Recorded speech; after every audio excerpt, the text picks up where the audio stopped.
রাজধানীর উত্তরায় milestone school and কলেজে বিমান বিধ্বস্ত হয়ে অগ্নিকাণ্ডে নিহত আরও ৫ জনের পরিচয় মিলেছে।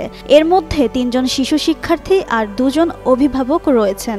গেল মঙ্গলবার ঢাকা সম্মিলিত সামরিক হাসপাতাল সিএমএইচে রক্ষিত অজ্ঞাত মরদেহ ও দেহাংশ থেকে সিআইডির ডিএনএ ল্যাবের সদস্যরা ১১টি নমুনা সংগ্রহ করে। পরে এসব নমুনা বিশ্লেষণ করে ৫ জনের ভিন্ন ডিএনএ প্রোফাইল প্রস্তুত করা হয়। পরিচয় শনাক্ত হওয়া ৫ জনের মধ্যে ৩ ছাত্রী ওয়াকিয়া ফেরদৌস নিধি, রাইসামণি ও মরিয়াম উম্মে আফিয়া। তাদের বয়স ৯ থেকে ১০ বছর। ২ জন অভিভাবক হলেন লামিয়া আক্তার সোনিয়া ও আফসানা আক্তার প্রিয়া।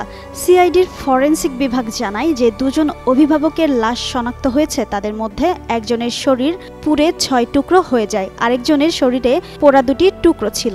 এদিকে ৩টি হাসপাতালে চিকিৎসাধীন ৫৫ জন। এর মধ্যে জাতীয় বার্ন ও প্লাস্টিক সার্জারি ইনস্টিটিউটে ৪৩ জন। তাদের মধ্যে ৮ জন আইসিইউতে আছে।